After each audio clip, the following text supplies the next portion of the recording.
Hey there, everybody. Welcome back to the Planes, Trains, and Comic Books channel. My name's Matt, and today we're going to review the X-Cellent #1.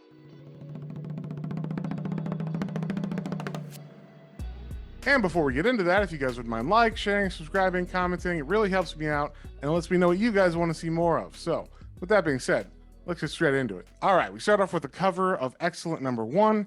It is by Peter Milligan, Michael Allred, and Laura Allred. And we see by the cover here, this book has two separate teams that are fighting against each other. One is the X-Statix on the right side, and the other is the X-Cellent on the left side. And on the first page here, we get a good breakdown of who the X-Cellent are. And this is all from the point of view of Mr. Sensitive from X-Statix.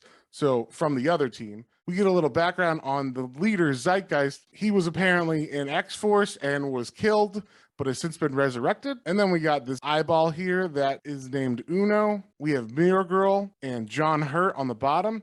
And then this guy over here, they just call him Other Guy because Mr. Sensitive doesn't know who he is yet. And then we get introduced to the X-Statix proper, and we see they're filming some kind of TV show about the X-Statix.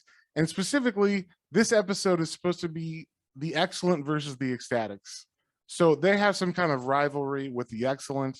They seem to be always competing. The X-Cellent has a better social media presence. So in the middle of this filming, Zeitgeist from the X-Cellent puts out like a live video message to all his fans, and the X-Statix are not very happy about that. The X-Cellent portray that they're kind of have this lofty goal of stopping people from curtailing the freedoms of the internet. They want to keep the cyber world free.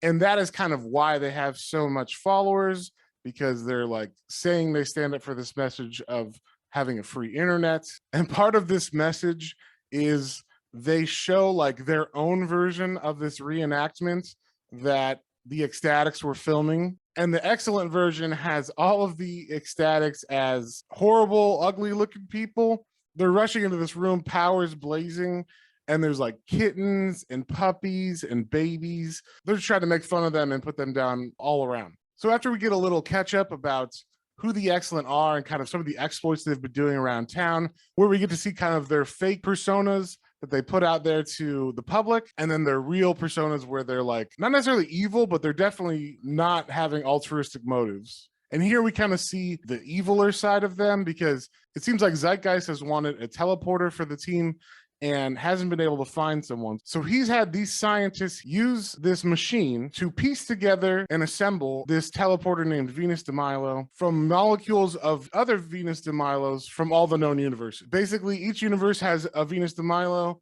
They take a little from each universe, and then it all gets assembled in this machine in their universe. And this is where we see Zeitgeist is kind of not a good guy. One of the scientists pisses him off, and he spits acid or whatever, something in his face, bile, and it like melts the scientist's face. And directly after that, it's weird because Mirror Girl is like, I know you're a good guy, Zeitgeist. Look, I'll show you. Look at your true self in my mirror. What's reflected is a very messed up looking person. And I guess she doesn't see that because she's still like, yeah, you're great. There's a bit more introduction to the X-Statix and that team. And then we cut to this rock concert that's happening, and it says there's over 150 million people watching. The X-Cellent come down on stage and start live streaming their disruption of this concert. Zeitgeist wants Mirror Girl to show the world the true faces of all these celebrities that are at this concert, to expose how ugly they actually are to the whole world. And as they're live streaming, the X-Statix show up and they begin to fight. And I'm going to stop it right there. I don't want to spoil the rest of this comic.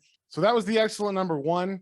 So in case you didn't know, this book is actually a spin-off or sequel of the X-Statix book from the early 2000s. So I think there's a lot of stuff in there that if you read that, you would really enjoy this book.